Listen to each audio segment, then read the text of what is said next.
Welcome to TRB Live. I'm John. Thanks for joining us on this Thursday evening, or if you're listening to your favorite podcast app. Either way, welcome to the show. Thank you so much for joining us here on the Resistance broadcast. With me, as always, is James Baney and Lacey Gilleran, and we are here to talk about more swirling reports about that upcoming Rey Star Wars movie and a bunch of other bits that have come out of Jeff Snyder. Once again, he seems to be the one dialed in to all the Star Wars news, and he's been right almost every time. So I'm assuming at this point his source is either Dave Filoni or Kathleen Kennedy. That's what I'm concluding. But be sure to catch Jeff Snyder on John Roca, our buddy John Roca's channel, and we're talking about a lot of his stories today. So there's that hat tip. But how you guys doing? Did you guys see that? Well, before I get into that, to the audience, first of all, if you're joining us live, thank you so much. No Ask the Resistance tonight. Lacey is going to be pumped because it is the return of Resistance Transmissions. It is back. Very excited to get into that. Make sure you do like the videos, follow us, subscribe, all that stuff, whether it's YouTube or your favorite podcast app. Keep rating us 5 stars if you can. And if you're on social media and you're watching us live, please share it so people who know you that like Star Wars can hop in the base right now and party with us as we talk about the latest Star Wars news. But James and Lacey, Godzilla -1 director screened the film at Lucasfilm, and he had previously said something about the fact that he would love to play in the galaxy of Star Wars. I haven't seen that movie yet, but I hear nothing but great things, and for people to praise and laud a Godzilla movie means that they're really onto something, because they've made 1 billion of these movies, and I've never heard praise for a Godzilla movie like this. Have you guys seen Godzilla -1 yet? Do you have any interest in it? What are your thoughts about him also hopping over to Lucasfilm for a screening for the biggest Godzilla fanboy of all, Dave Filoni? It's interesting because you're right that I have heard a lot of praise for the movie, and that he spoke up about it. But like, we don't ever really hear about people getting the opportunity to go and screen a film at Lucasfilm. I mean, I don't know how often that is, but this feels very obscure that this would happen. It has not happened with like Rian Johnson seen at Lucasfilm screening Knives Out, or Glass Onion or something. You know what I mean? Maybe it happens more often, and that's why people are drawing the line here, or that like red yarn kind of thing. They changed the locks. Rian Johnson wanted to, but yeah, that's true. But I don't know. I think like right now what we should do with this person is keep him in the back pocket. Like, he did do an amazing job, and the way he's been talking about the movie, he's been going on podcasts and other YouTube channels and things like that. He's very hands-on. There's all this stuff about him like going like, oh, the scenes weren't going to get done, so I went home and did an all-nighter, and I did all the effects myself for some of these scenes.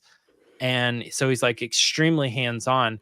I think we should wait and see what this person's career turns into, instead of just being like, hey, you did this one really amazing thing, let's offer you a Star Wars movie, and then it falls apart in a couple years, Yeah. But I've not seen the movie, and I do want to see it for the exact reason, like everybody's just like this, and it looks cool, It like does. That's a cool looking Godzilla. Yeah. What do you think? I haven't seen it either. I've heard amazing things all online. It's like it's like all everybody talks about. I think it's kind of cool that Dave Filoni is the one that invited him there. Just because anybody that's involved in Lucasfilm, whether it be Dave Filoni or like John Knoll or anybody, when they invite someone there to show their work, they're at a level of like untouchable genius, because if they're asking you to come show it to other people, like, that's such a cool praise. He was also at the Emmys this past week, and he stopped Harrison Ford to tell him how he loved him in Star Wars. So Oh, wow. this guy is like making the campaign for a Star Wars movie, and I wouldn't be surprised if discussions are happening. But I've heard amazing things about it, and I can't wait to see it. I just haven't had the chance yet. Yeah, it's both with me. It's currently sitting at 98 million. So it has not Yeah. broken 100,000 yet. 100 million. I do it every single time. Every single time. Every single time. It was less than 15, so it's already made money, and it's only going to make more with this word of mouth. I'm not saying it's going to make $1 billion, but for a Godzilla movie, that's big stuff. And yeah, so the director, his name is Takashi Yamazaki, and I didn't know this until a couple months ago of how huge Dave Filoni might be a bigger Godzilla fan than Star Wars. Like, he is a obsessed Godzilla fan, and I saw that on social media somewhere where before he was even working with George Lucas, he had this obsession and love for Godzilla. So that could have just been it right there. But if you're the head of creative, you're one of the heads of the creative executive team, and this guy makes maybe what's going to go down as the best or one of the best Godzilla movies ever, it could be a very simple, smooth highway to him making something in Star Wars. But Jack Fish movie, all I'm going to say. You know what he's going to do? He's going to direct one or multiple episodes of Ahsoka. Or Jack Fish, a Star Wars story. But for real. Yeah, I think he's going to do Ahsoka because it's a Dave Filoni connection. It's a stepping stone into Star Wars. So I think that makes sense. All right. For those with us live, super chats are available if you want your comment or question read on the show. We'll talk about it. Because just a reminder, no Ask the Resistance later because we are doing Resistance transmission. So we'll see if the tweets you sent in about New Year's resolutions will hold up. All right. We have a lot to get into on this show in the Resistance Report. So I mean, we could vote, but I say let's just get into it. What do you guys think? Yeah, let's do it. Yeah, let's go.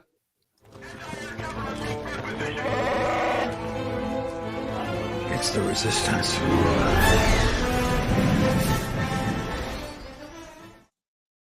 The Rey movie, the Rey movie, the Rey movie. We keep talking about it. It keeps getting misquoted by the wrong title.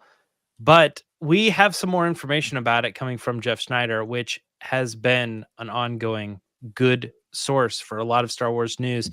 And when he was on, or when he did his big Star Wars dump, that's kind of like the biggest takeaway from everything is that he was clearing up some information about, well, let's say clearing up some misinformation about the Rey movie and how it was probably not going to happen. Stephen Knight was backing out, and it was in like I don't know, that doomed zone of we never know when it's coming back. When we're indefinitely, yeah. Comes up so. But he clears that up. He says, no, it's absolutely happening. This is just how Star Wars rolls. You write a script, you send it in, it gets messed up and they send it back and it keeps going for a while.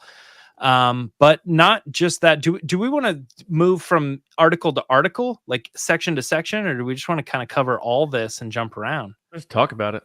I think just go through it all. You know why? Because there's so many bits that weave into the other bits that we might as well just chat it out. Yeah, well, I'll throw it in there too. Jeff Schneider believes that Mando and Grogu probably is the May 2026 movie, and that the Daisy Ridley movie would then be December of 2026. Later throwing out that if there is a shakeup with the director, Sean Levy's sort of on call to maybe step in as director for that movie, but his movie is also sort of rumored to have Rey in it too, so we could talk about maybe that's the same thing or what's going on with that. That there was, what else is here? There's the James Mangold movie is still moving forward. They're looking at December of 2027, so that would be the movie after Rey's, and then that gives Dave Filoni enough time to finish up Ahsoka season 2 and move into his movie by sometime in 2028. So that wraps up May 2026, December 2026, 2027 for Mangold, 2028 for Dave Filoni. And no word from any of the other directors, but that's not what we're talking about. We're talking about what Jeff Schneider says today. So I think that's mainly it. Did I miss anything, John, that you... Well, he talked about her payday and that sort of stuff. Oh, that's right. Yep. I'm not that interested in that, but apparently he hinted that that could lure other names back out into the galaxy. He didn't get into specifics, but I assume he means Oscar Isaac and John Boyega, not Correct. Adam Driver. I think Adam Driver Yeah. means what he says, but And we should mention it too. 12.5 million was the paycheck that they dropped. I don't actually know, is that a lot or is that a little? It seems like a lot for me, I'd take but I it. don't know in the Yeah. world of She was only paid movies. $100,000 for her first TFA. Well, there you go. And then, well, Snyder said she got paid 12.5 for Rise of Skywalker, and they're like meeting that just as the launching point for this one. Oh, yeah, okay.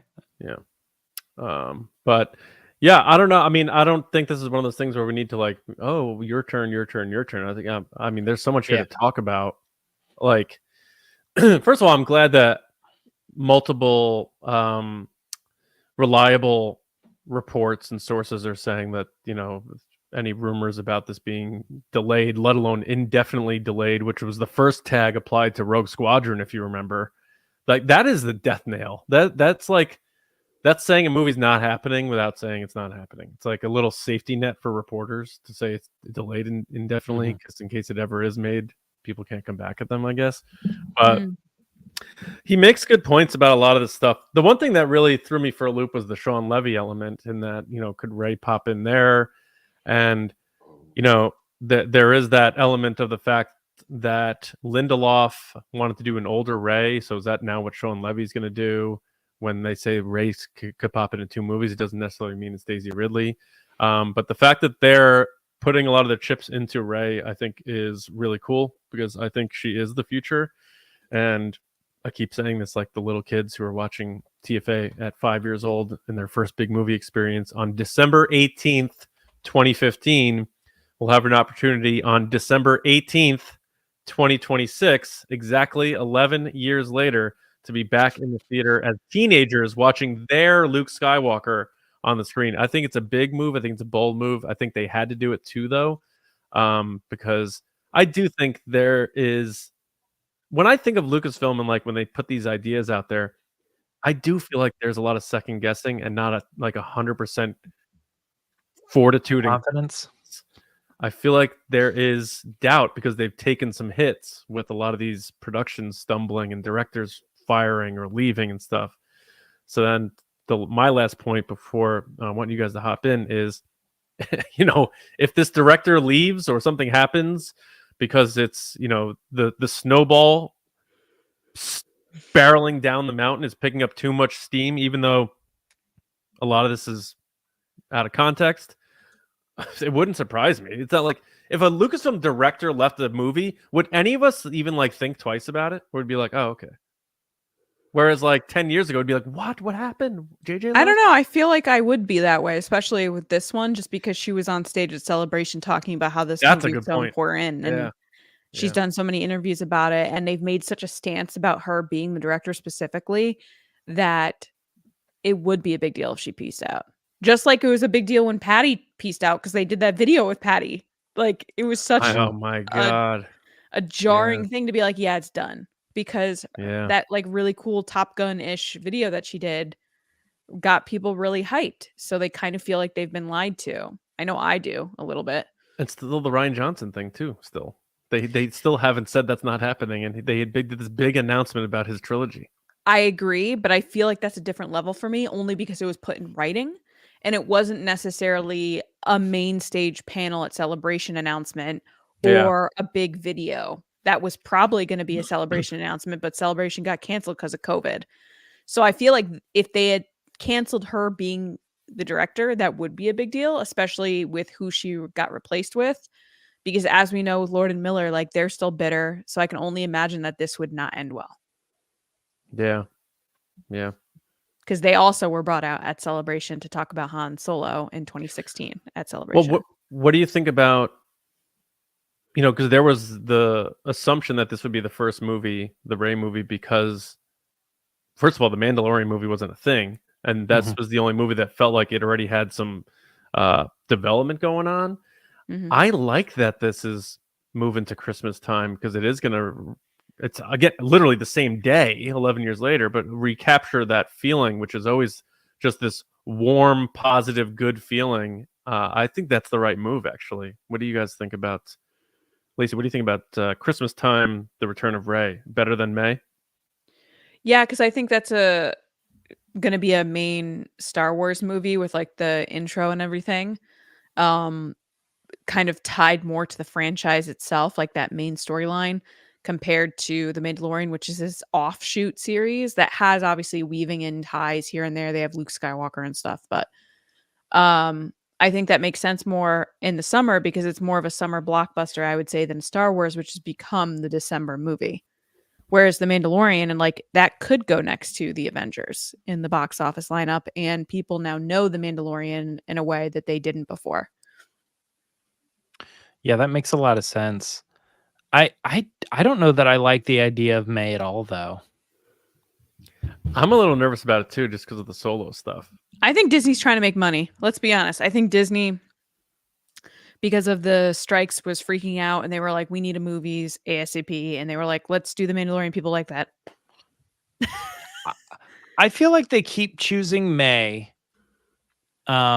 Not like it's a bad choice, but I think they keep choosing May because the original Star Wars movies were released in May, so it makes people happy. But I feel like we're all like over that. We don't really care when it comes out. I mean, I'm we sure probably Disney doesn't actually care care about that it that, comes yeah. out in December. That's probably the one thing that we care about now. The other thing about May, though, is I feel like there's an argument for like the two biggest months for the biggest box office movies are either May or December. December's got to be I one of think them. Disney's always put out their biggest movies in May. Like Avengers Endgame was May. Right, but also like Avatar and stuff have always been December. Deadpool Yeah. was May. Yeah. I don't know, so maybe it's a Hollywood precedent thing. Like that's like the beginning of the box office season or the big like summer. Well, it's So the two opposite ends of the year. It's as far away as you can get before you're getting closer again. It's that 7 month stretch between those releases. Makes sense. I'm surprised that they're doing 2 Star Wars movies in a year because of what. That's what I'm also afraid of. Yeah, I'm afraid of Mando and Grogu moving to December, and then them pushing Rey back to December 2027. Yeah, it's going to be interesting. Do you guys think it's going to be a return of the other actors? Like the Snyder's hinting that the money might lure others back. I still think I think Boyega is definitely coming back. I think Oscar is too because he changed his tune recently. You think so? Yeah, he said he would be willing to, depending on the story, aka the paycheck. Yeah, 100%. I love when people say that. Oh, it's the story. No, it's the money. Let's be honest. It's the money. That clip of him talking about if he needs another house is coming back if that happens. Yeah. I'm not just saying this about him. I'm saying about all actors. I feel like that's a throwaway comment. Like, oh, if the story is good, it depends. If they're paying you buckets of money, I don't care what the story is, people are going to do it. That's Harrison Ford. Why'd you come back? They paid me. Yeah. He got $50 million for The Force Awakens. Did he? He got way above everybody else. He got As he should have. paid. And he got a new Indiana Jones movie. He was like, I want it paid. I want to get paid. And I want a new Indiana Jones. And they were like, okay. Man. So he got paid twice. The most paid actor in a movie is Robert Downey Jr., right? He was 180 for Avengers. Well, that's because they Infinity War didn't and sign a Endgame? good contract and they didn't realize how popular Iron Man was going to be. So then when they got to a point that he was re-upping his contract, he's like, pay me. And then they got in trouble because they were like, oh no, now we have to pay him a lot. So now that's why you'll see a lot of people get 3-year contracts, 4-year contracts, because they don't want to get into a Robert Downey Jr. situation where they pay him so much in the beginning and then they have to re-up and then owe him $80 million. It's usually based on movie, though, isn't it? It's like 6 appearance contract. The appearance contract didn't used to be what it is now. And Robert That's what Downey I'm Jr. saying. is the one that kind of changed that because they were like, Right. hey, we need you for multiple movies. He's like, okay, well, you're going to pay me. And they were like, oh no. So when I people would sign to Marvel now, they sign for like, 10 appearances, and that'll vary. It also happened with Rogue One. Felicity signed for 3 movies. Diego signed for 3 movies. Han Solo Alden signed for 3 movies. Like they just do it Oh, as like a blanket statement now. hurt me. Well, Sorry. that's not But the unheard of. Ray- I mean, we did that in the music industry too. It was when you signed to a label, you signed for 1 or 2 with options, and it was up to the label whether they were going to keep you or not. So that concept of like you're signing for a period of however many releases you put out is not that crazy. That's why when the stuff with Rogue One and Felicity Jones came out, I was like, oh, that makes sense. Like I understand where they're coming from. They signed her for multiple movies, but It's good. it was just funny because how that movie ends. Yeah, so I don't think it's crazy that Daisy's getting paid $12.5 million because that's what she got paid previously. But I also, from what I've seen online, I don't know if this is true, it might be a rumor, is that she's signing on for possible multiple movies and then also for them to use her likeness indefinitely. Like Carrie Fisher Totally. said, I'm a shampoo bottle and the people pop my head off for the rest of my life. I think if I was guessing, I would say she's signing for 1 with 3, but maybe up to 5 movies, and then the big one would be likeness forever. Yeah, that would be tough, but I think that she's probably already come to terms with how that would be okay for her career in the long run. It's definitely a good thing for Daisy Ridley. Obviously, she wants to be back. She seems excited with what they're doing. I have only seen one of her movies, Murder on the Orient Express, outside of Star Wars, and I thought she was good in that. It was a small supporting role. She's not lighting up box offices by any means yet. So to come back and get 12.5 as your launching point with more movies to go, I'm happy for her. I think that's Seeing really as her great. net worth is 9, she's doing pretty well. Pretty That good. hasn't been updated yet. It will be Yeah. soon, probably. Well, So- it was updated as of November 2023, so Right. Yeah. Yeah. So I like the December. I think that's where they should be. What I'm scratching my head in about now is that as you see this calendar and it's like, all right, then Mangold's getting Christmas 2027 with his, 10 Commandments of the Force movie. And then Filoni can, get his ready for 2028. Then you start wondering, like, they're either going to do 2 movies a year, or some of these other movies just aren't going to happen, or, is the Lando movie going to be made for Disney Plus? I don't think so. So it's that I'm wondering about. Like, there's so many other people. Like, we're talking about Sean Levy. His name is not attached to any of these dates. So he's sitting here talking about how he's got this movie, and Ray might be involved in the Sean Levy movie, which Lucasfilm still hasn't announced yet. So when's that movie coming? When's the Lando movie coming? Taika, like, maybe that's just not happening anymore. I don't know. And then, of course, Rian Johnson has not officially been canceled yet with his trilogy of movies. So are we talking about like 2032 when Taika Waititi's I don't know, his movie's coming out? I don't know. I think they've crazy. shuffled up the whole calendar of things that we knew over the summer. As soon as those strikes kept going longer and longer, I think they've shuffled everything around and we just don't know it yet. Because what we got at the beginning of the year with Celebration is probably different than what we're getting now. Yeah, that's why a lot of people think the Mando movie's happening is because of the strikes. And the delays. It's quicker and easier to shoot a whole movie than it is to shoot a show, I bet. Yeah, because it was a year ago. I think it was like, when did Lindelof get fired or whatever? March last year? Something like that? It was like right around before Celebration, right? It was February, yeah. Yeah, February. So we're almost at a year removed from that.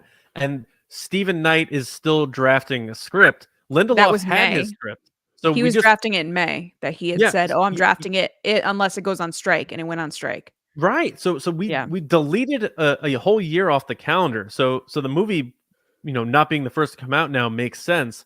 I think all of that because of the strikes, because they lost the whole year on the development of this Ray movie, that Kathleen Kennedy's like, John, what do you think about directing The Mandalorian on the big screen? And he's like, all right, sounds good to me. Do I have to leave California? And she's like, Well, we'll talk about that. The Mandalorian and Grogu sounds like a higher up decision, higher than Kathleen. You think I'm so? gonna be honest. I think Yes. it's a Bob Iger, like, hey, we need something big. Don't people like the Mandalorian? Let's do this. That's what it sounds like to me. It totally sounds like an upper management big decision that then trickling down to Kathleen and then trickling down to creative, and then hey, they're doing this movie. Yeah. Because when they The other- announced that, I was like, this is just money. Like that's what it's like. The money, the money in Grogu is what the movie should be titled. I think they just were like, what's the fastest way that we can just like solidify our theatrical release? And they're like, Mandalorian. We already know how to produce it, exactly what's going on. They've already been working on where the story's going, so we can rework that into a movie. It all just seemed like it was a big way to just move things forward quickly and easily and start off with a bang. I don't think it's, I mean, I've said it, I don't think it's necessarily the best decision, but what is interesting about the directors that we were talking about a minute ago with the Taika Waititi and Rian Johnson and all that other stuff too, is they are, in my opinion, sort of up against the clock on when Kathleen Kennedy's going to step down. She eventually will. And when somebody comes in, they're going to want to change things up, and they're going to be looking at the movies that have already been announced and are very on their way, the Mangolds and the Dave Filonis, and they're going to say, well, these things have to happen. What's going on? Who's on the line for all these other people? Taika Waititi, he's been working on it for 7 years. No. Yeah. I'm getting new directors in. I'm the new president of this company, and I'm bringing but not change. Not if Lacey's theory is true and Disney is just micromanaging and taking over everything. Like that could happen too. They could not hire a new president for Lucasfilm and keep it as a studio because the branding is legacy. It's important. It's status. It's tied to George Lucas. I don't think they'll ever vanquish Lucasfilm as a studio, but it might become a situation where, like Lacey's saying, where Disney's like, you're going to do this and you're going to do that and you're going to do that. You can hire your writers and stuff, but this is what we want you to do. If that's the case, then there is no new president coming in to be like, I'm calling the shots now at Lucasfilm. Yeah, is that what you're thinking, Lacey? I thought you were saying you just thought this one-off thing was like somebody said you got to get in front of this Investors Day camera and announce all your movies, and they're like, we don't want to do it, and they're like, sorry, we're Disney, do it. More along those lines. Well, I was talking about Mandalorian, but if you're talking about like Investor Day, then I think that was definitely someone said that they should make those announcements, Kevin Feige and Kathleen. I think they both I was were using like, that as an example of Disney just saying like, we don't care what you're wanting to do. You have to do this thing. And that would be equivalent to the Mando and Grogu movie. Is that what you're saying? 100%. That they just came down on this one thing. They're not like looking to take over the company. I think Disney's making a lot of the choices for Lucasfilm. I think they started doing that a while ago when I worked at Reed Pop and Disney was starting to take over stuff over Lucasfilm. It was very much that attitude. It was, we're Disney. This is how we do things. This is how you have to do it. Because when I started there, I was doing things much differently for social media, for Celebration. And then when Disney came in, they had all these protocols and procedures and ways they did things, that they wouldn't let you talk about characters certain ways. They wouldn't let, the big thing was they were trying to make Darth Vader more of a villain. They'd kind of made him into a joke over the years. So like Disney was like, no, he's a bad guy. He's a very bad guy. He's evil. So he only can be seen as evil. It can't be jokey. It can't be like, oh, look how funny this is. Like Star Wars weekends, it has to be very serious. Which is, I agree with that. I mean, yeah. So I'm just going off of my own personal experience of working in that situation with Disney and knowing how they operate, as well as being in a corporate position like my whole career, and just knowing that time and time again, I've been pulled into meetings where they're like, oh, the VP said that he wants blank, and it has nothing to do with what the plan is for the whole year.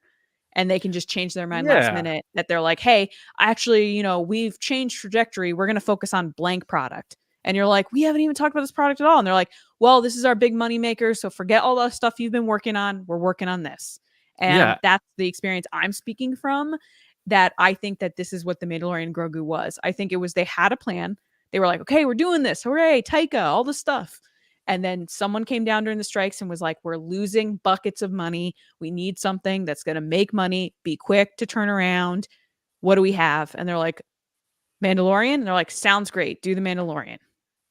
Well, and also, I think I agree with you, but also I think the performance of Disney Plus is a big factor too. I think Sure. if And I'm Disney not saying Plus it's not a good story. I want to make that clear. I'm not saying The Mandalorian isn't good. I think that Dave and John have an awesome story that they're working on. I just think that they've pushed this into the stage of the movies because they need to fill that slot with something that's going to deliver. And they yeah, know that The Mandalorian will. like if Disney Plus was still growing and doing gangbusters with subscribers and just crushing it, it'd be Mando season 4, and I don't think we would get a Mandalorian movie. I think they would just give Yeah. Right. give Disney the May date for another, whatever, and kick off Star Wars with Rey in Christmas 2026. We're coming back to the movies, but they had the slot. We lost an entire year in the development of the Rey movie. So it all sort of fell together with the strikes, everything with this perfect storm of like this Mando movie thing to slot into the May thing. So I'd be shocked if that May 2026 is not the Mandalorian movie. I think that's where all a bit leaning toward. So I am excited for it because I'm a huge Jon Favreau fan. But Lacey, I do see we have a couple of super chats to spice up the conversation a bit here. So first we have Matt Lawless. Thank you so much. How's it going? He said, "Hey TRB, when will they announce TV show release dates? We need something to look forward to." And he put the little laughing face with the sweat, like, I love that emoji. I use that a lot. That and upside down smiley face are like my two go-tos. And the wink tongue. My emojis. I like this guy. Oh, the pondering guy. And then the one that where it's like the mouth is like, I don't know. Ooh. Yeah. John, what do you think? Do you think they're going to announce show release dates? Because they haven't so far. They've announced what's coming this year, but they haven't announced time frame. Yeah, I mean, if there's 2 shows coming, I think we are 2 live action. Yeah, and then Bad Batch. Every day people are like, "Where's the Bad Batch trailer?" I'm like, "It'll come out, I'm sure." But for Acolyte and Skeleton Crew, I still believe that it's going to be Acolyte first, summer, May, and then Skeleton Crew, Thanksgiving, holiday season time, to wrap up the year. When are they going to announce it? You tell me, Matt. I don't know, man. Like, you never know. Sometimes it's this big thing. Sometimes it gets reported by a trade, and then Lucasfilm hits publish on their draft that they've had saved forever. Sometimes they just put out, Dan Brooks fires off an article and booms us. I'm not worried about for some reason. I used to like really be like, when's that coming out? But now I don't know if it's because I got 2 kids and I'm just busy and like every day flies by. I'm like, oh yeah, we're getting 2 Star Wars movies this year. And I'm excited for it, but I'm not as like, when's it coming out as much. And that could also be because we're getting like details on movies, which is helping me. Like if it was 2 years ago or 3 years ago and there were no like movies really on the horizon and it's just Andor's coming out and then this show's coming out, then maybe I'd probably be a bit more feverish about the details. But I think, and this is why I love when they're doing movies, it's a little more chill when it comes to the other stuff. James, what do you think? Well, my go-to has been, I think, fairly correct in the past, which is the first trailer and the first like announcement for the shows comes 6 weeks before the show comes out. But it might they might start going a little earlier. They might go like 9 weeks. But I'm saying I've said Skeleton Crew first and then Acolyte in the fall or even winter, heading into winter. But I think that Skeleton Crew might not even be till summertime. So I'm expecting the first trailers and announcements for these shows way later in the year, like May or April. I hear you. I don't think they're going to put out a kids show in the summer when kids are more outside and doing things and they're targeting kids, but you could be right.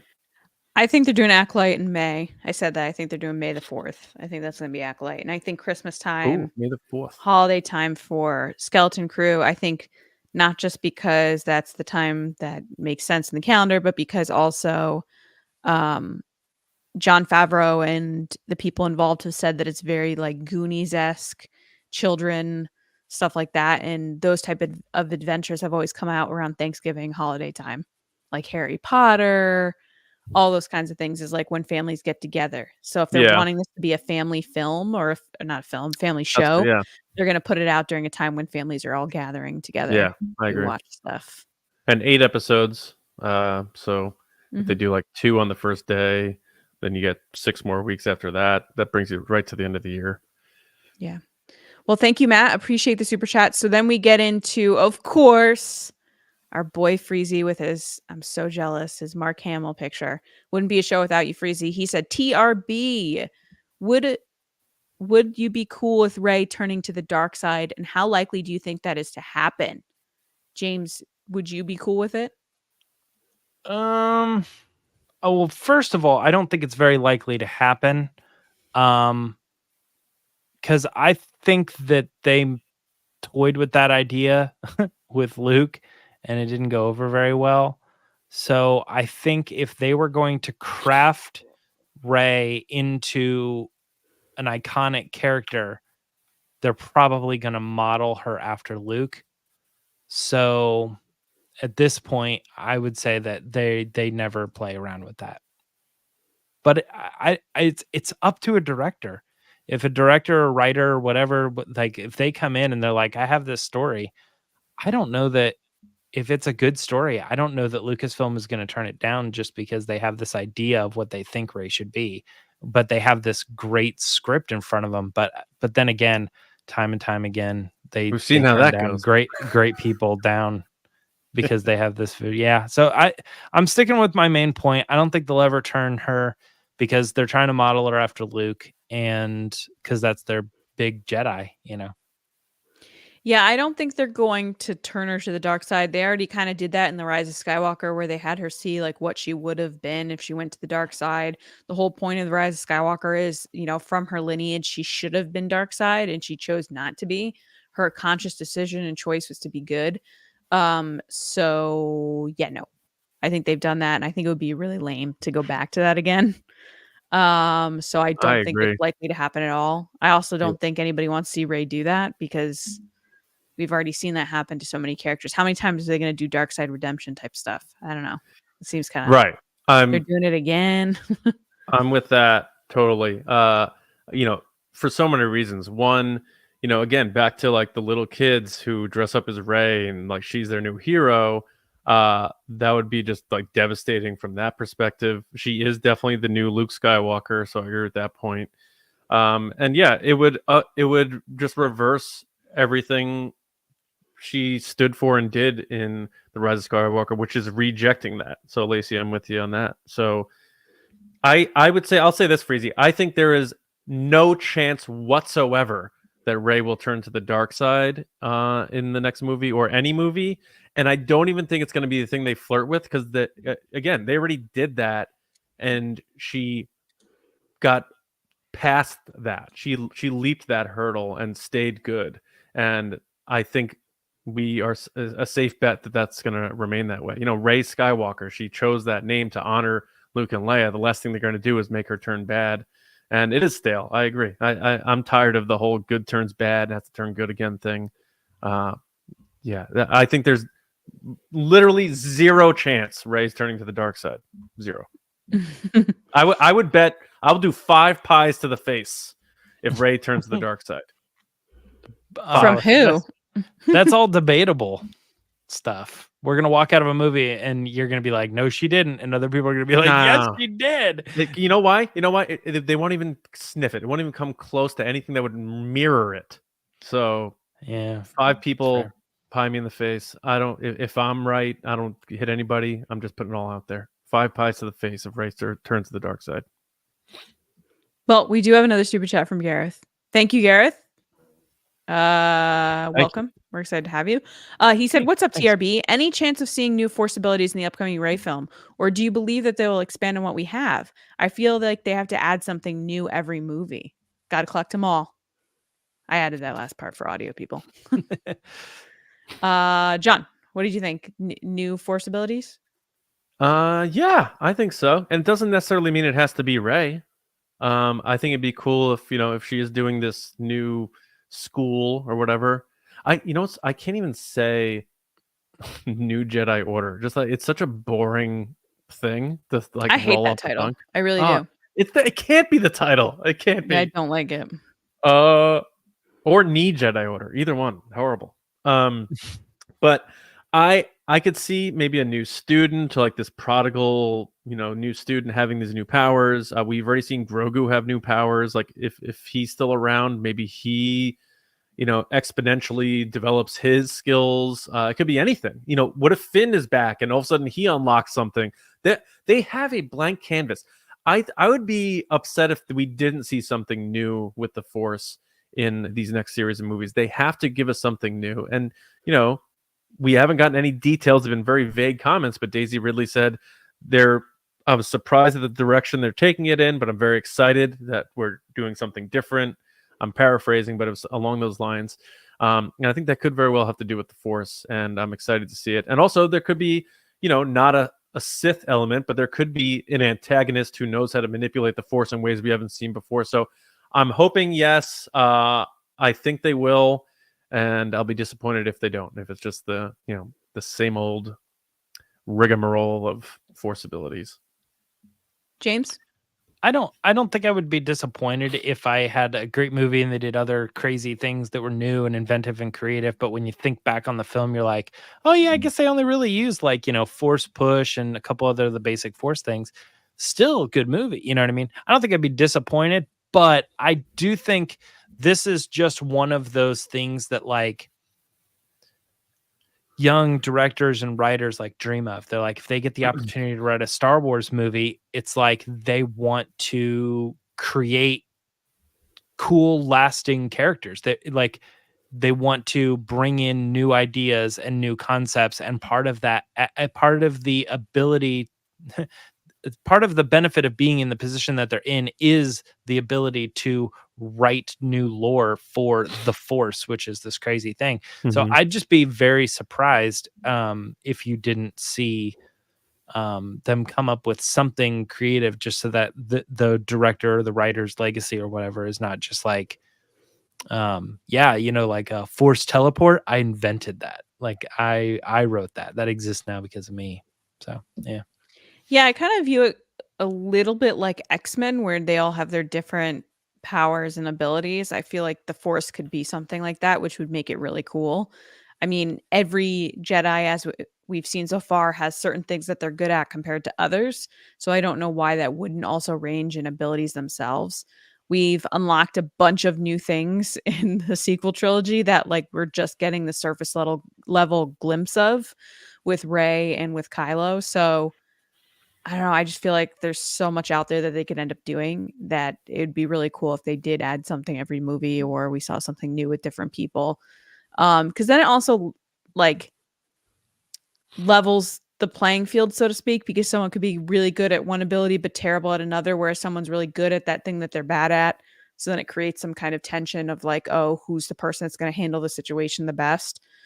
So yeah, I think that'd be very cool. But yes, thank you so much for your super chat. Yeah, just thank quickly, you to everybody for the super chats. Mm-hmm. I went to Wikipedia and looked up Force powers, and they're like the way they organize it, there are 97 entries. That includes canon and non-canon. So that means as of right now, in all of Star Wars, there are 97 things you can do in Star Wars. Mm-hmm. Kind of interesting to think about.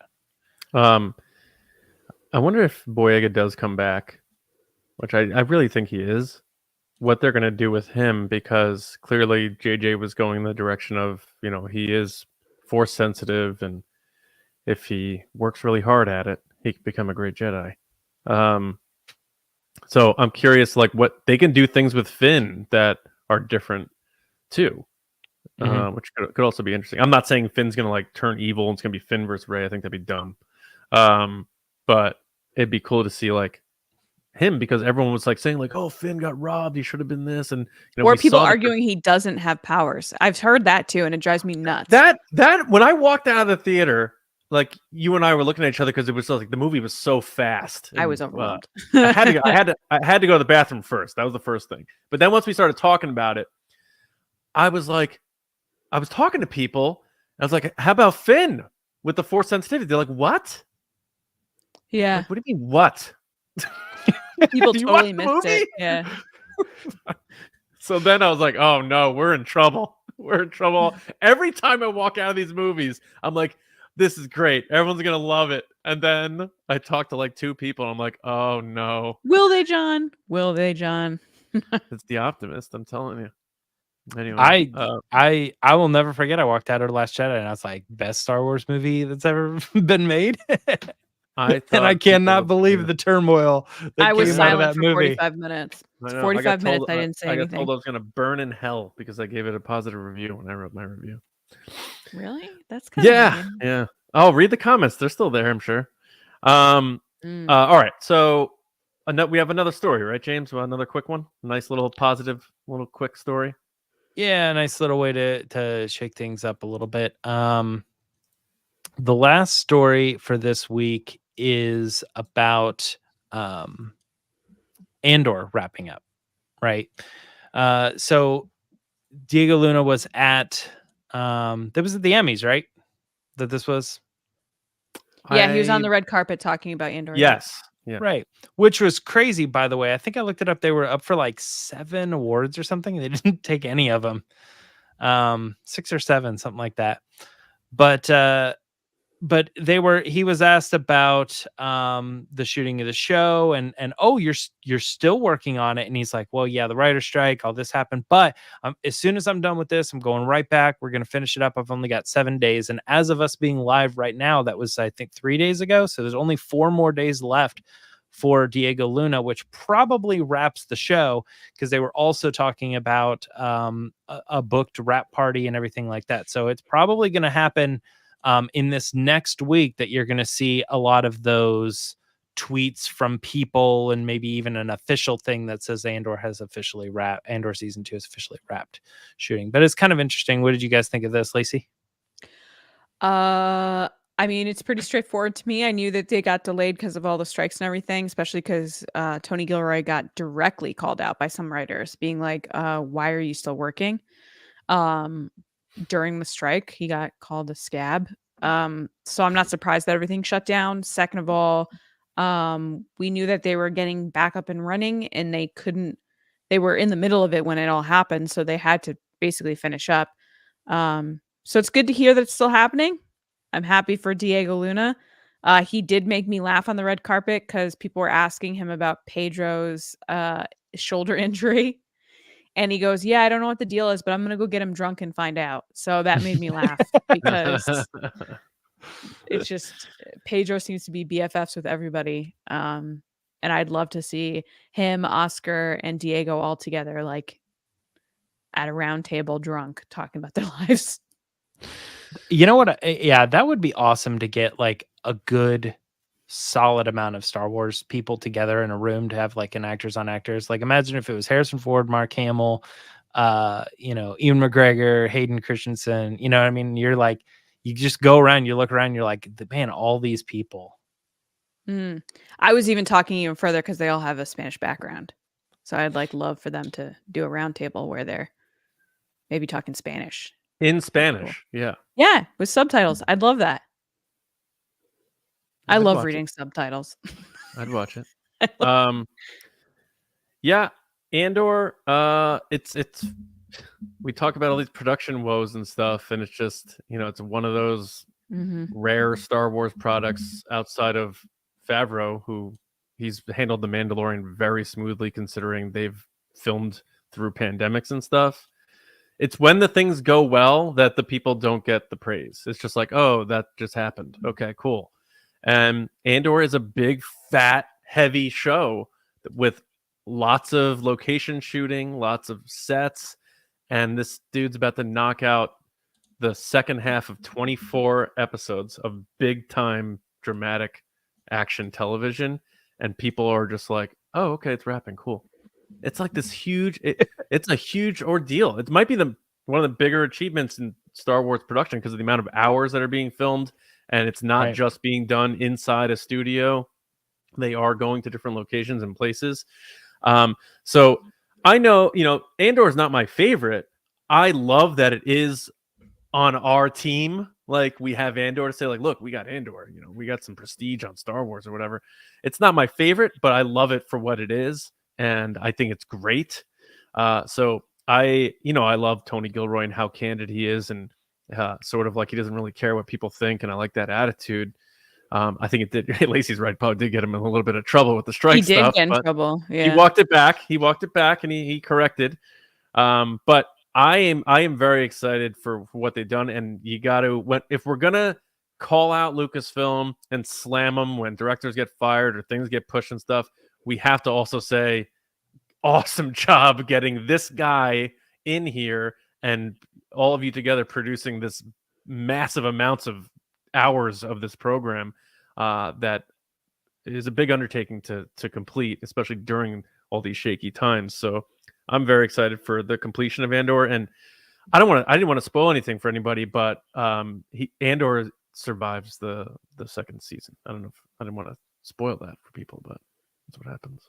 For people interested, I went off on a rant about killing everyone in fictional stories on our Patreon. So get ready for that. It's on its way this coming week. Not like a separate video.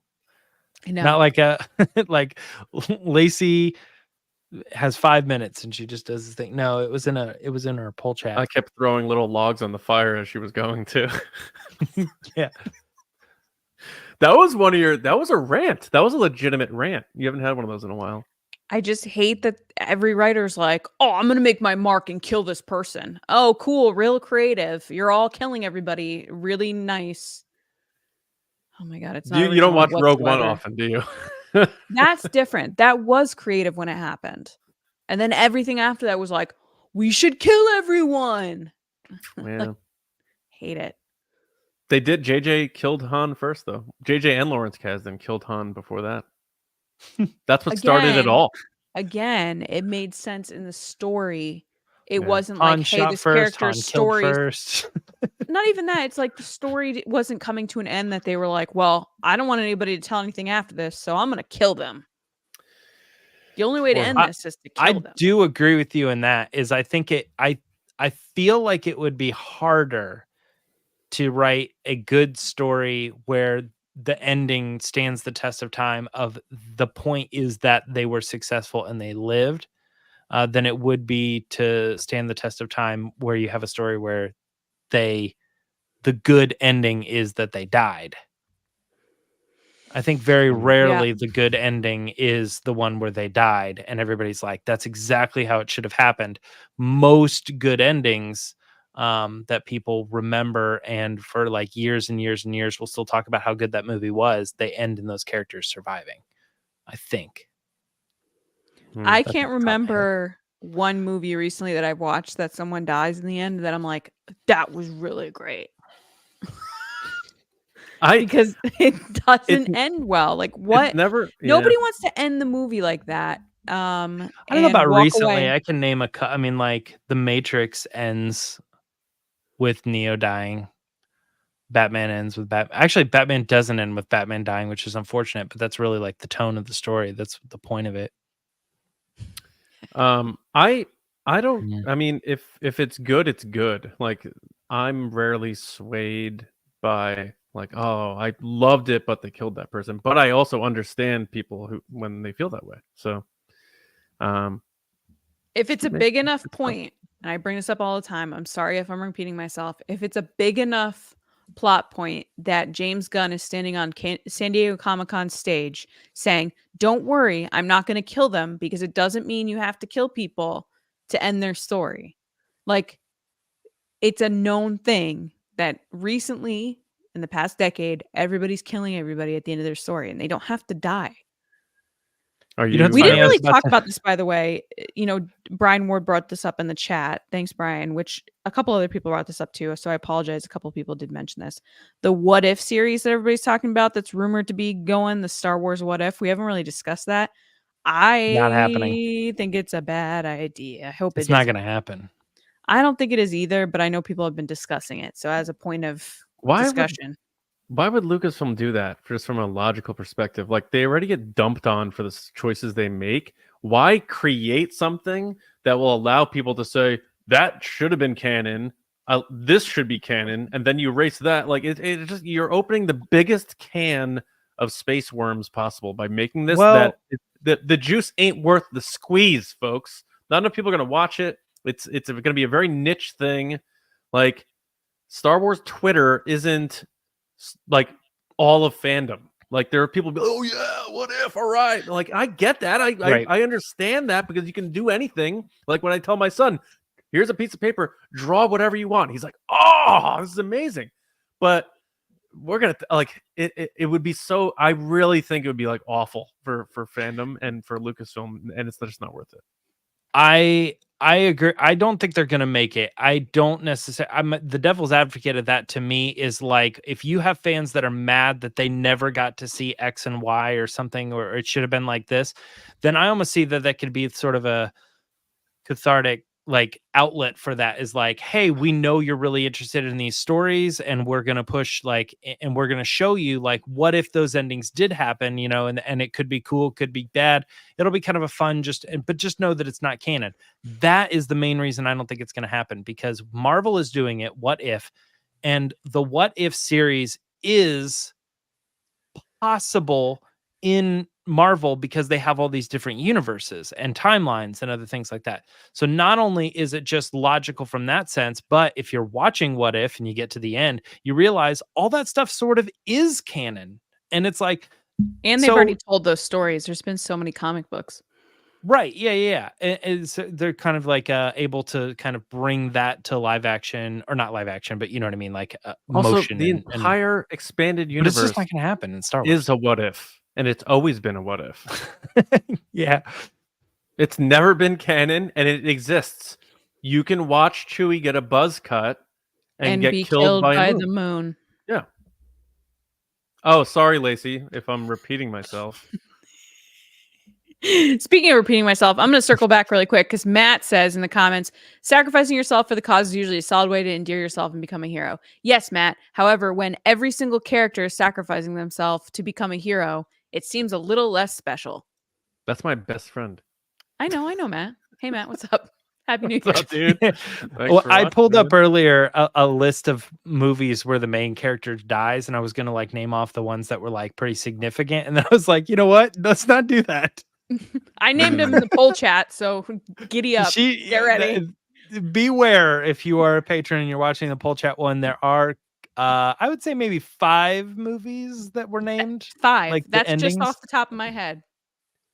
Lacey, are you, to close this out, are you a little nervous now that I've converted you into a massive Top Gun fan? Are you a little nervous that I'm so they're excited going to kill Maverick in Top Gun 3? Can I tell you, I don't think I've ever been so angry than the think piece someone put out, that they were like, Top Gun 2 is actually Tom Cruise's character's dead the whole time. And like, I saw that. Oh my God. It's just so I dumb. have never been so angry. I wanted to drive to that person's house just to politely knock on their door and tell them, you're an idiot. Yeah. Well, they made their 10 cents. I don't want to get arrested, so I'd politely knock on the door, but then I'd tell them they're an idiot. Then I get back in my car and leave. Oh my gosh. So to answer your question, no, I'm not nervous, because Tom Cruise likes happy endings and he's a movie star, so no. I'm worried about Mission Impossible. But I think what they would probably do is they would probably Batman it. Like I said, I think Ethan Hunt would probably like die and be off the record, and that was it. And it's a sad ending, and it's like, oh man, that's the end of the series. And then as you're walking away, you like see him, and you're like, oh, that's man. What I wanted him to do with Ben Solo. He doesn't die. I wanted him to die, but then not die. There's nothing worse in movies than when everything was all a dream, though. That's the worst. That's worse than when said that in the poll chat too. Wait, go back. What did you say? Oh, Ben Solo. I said that Ben Solo died. So to I speak. missed Ben, and I was like, what about Solo? Like, no, I'm like no. trying to follow. Okay, I got you. In one of our first episodes I was ever on, we did pitches for episode 9, and my pitch was that at the end he would die, so to speak, on screen, and everyone would think he was dead, and then Rey would then meet up with them later, and he would be not dead. Well, technically, he lives on through Rey because the dyad is one, and he gave her his life force for her to come back to life. He conserved that life force by not talking for the last third of the movie. Yeah. He saved all his energy, and then he gave it to her. Gave it to Rey to just so die. His life again. force lives on through Rey. So as Rejwan said, it's super hopeful to fans that he dies. I need to make a short film where that ending is just even worse, and he's like shushing her. I'm still mad at Lacey for calling my Chewie getting killed by a moon thing out. I say that every episode or something. I'm very upset. You do say it every episode. Also, I think you literally quote tweeted the tweet about What If, and you're like, Chewie gets hit by a moon. And I was like, he just said who that. Kills Chewie? First of all, these sick people who make these movies where they kill the dog. I don't watch those movies, and he's the ultimate dog. You don't kill Chewie. So it's a what if. Exactly how you feel is how Lacey feels, except replace dog with hero or main character. He is a hero. What do you mean Chewie's a hero now? Danny in the chat I'm just saying that I'm triggering her with Ben's death. I'm so sorry, but I'm working through my own trauma. Well, can we maybe solve it with a laugh? Do we want to do resistance transmissions? Well, that was a tangent. Hope you stuck with us there. Wait till you see this part topic. 2. Right. This topic's all about death. Technically, this was part 1. No, I'm just kidding. Oh my God, you should make one about death. We'll see what people say. All right, James, let's fire it up for LG. All right, here it is.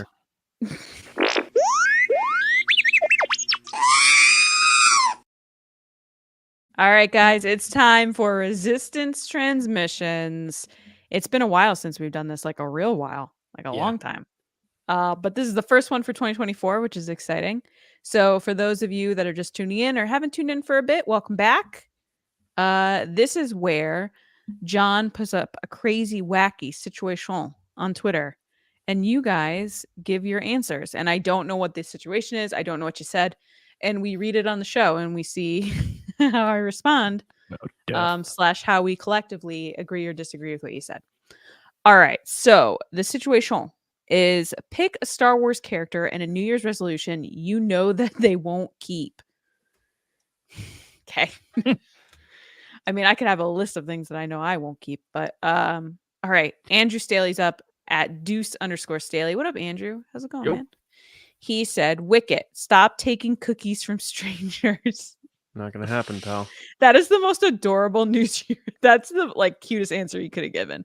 I was expecting coming into this hot topics that people put up spicy takes, and he's just stop taking cookies from strangers, Wicket. Mm-hmm. So adorable. Justin Kylo Jones Ren promised not to kill Dad. Yeah. Justin Jones is up at Pirate JJ04, which Justin just won one of our prizes, I believe, recently. Congrats, Justin. He said C3PO to stop giving odds on anything. Shut him off. That is on brand for C3PO because he's always sort of in his own head for a droid. He's very K2SO also. Very timid. It's very high. Yeah. Dakota's up. What up, Dakota? At D Latsusek 12. Sorry, I totally slaughtered that. We're back to normal. He said Sebulba's resolution was not to cheat in the next Bunta Eve Classic. Well, we know that's not happening. Nice. So as we continue on, remember that this is to pick a Star Wars character and a New Year's resolution that you know they won't keep. Brian Pothier at B Pothier. Brian, man, where have you been? Where has he been? I don't know. Brian said Dexter Jetster to wear pants that fit. Take off a couple pounds, buy a belt. He did not wash those hands after picking up those pants, and he pulled them up from the backside. That's all I'm gonna say. And he has many hands that he doesn't clean. Probably he's know. probably like, oh, I won't wash these ones, but I'll wash these ones, and he just touches everything. Oh, Actually, Danny, that's a fair assessment. Maybe he does only uses 2 hands for like touching his nose and stuff, but the other ones are always permanently clean. Like he looked pretty gross. I know Yeah. he did, but I'm just He had like I'm grease just saying, stains and stuff. you like, might be able to rewatch the movie and also prove that wrong because he does like you know who something. Dexter is? This is a very deep cut. If you've ever seen the movie Road Trip, he's Horatio Sands' character in the diner. That's all I'm I've saying. not Deep seen cut. that movie. I've seen it, but it was like 2000. Well, now people are going to go watch Road Trip instead of Tron. All right, moving on. Danny at CHIBIGON 89. What up, Danny? She said, Kylo Ren, to finish what his grandfather started. Parenthesis, IDK what it was, but good luck with that. He really didn't do anything. What did he do? Yeah. What did you do, Kylo? It turned out he All was talking to Shivi babes the whole time, though. Yeah, so he didn't do anything that he started because I don't know. All right. Leia Space Buns at Leia Space Buns with 2 S's. What up, Leia Space Buns? I'm assuming it's a she. She said, or they said, Kylo's 2024 goal. Don't smash everything near me when I get mad. Oh, Leia Space And- Buns was around a long time ago, wasn't it? This is a return. I think so. Welcome back. Last but not least is Starlight Beacon Transmissions. Nice. A little High Republic call out there at SB Transmissions. I believe they're a podcast as well. Thank you for reaching out. They said Kylo, or sorry, Nope. I'm stuck on Kylo.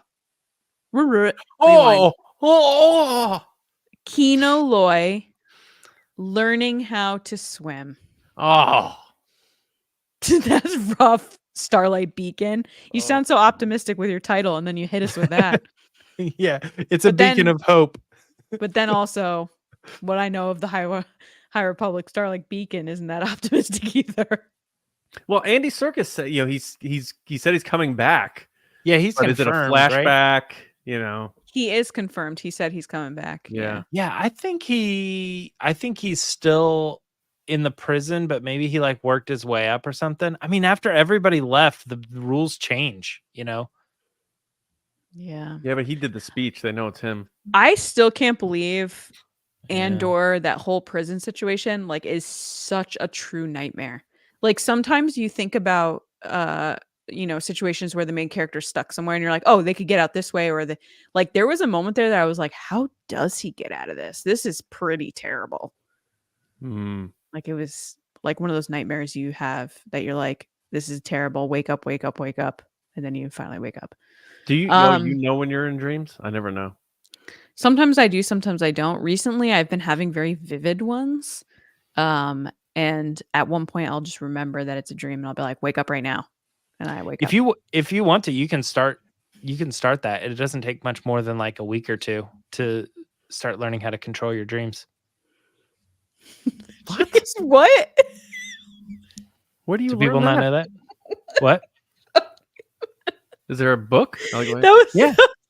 It's a technique. It's just a skill. It's called lucid dreaming. You just have to you have to have like a dream like notebook, and then like when you wake up, you like write down what you were dreaming, and you also just learn like clues like you want to look at clocks, or you want to flip on light switches and things. There's like certain things that you can do.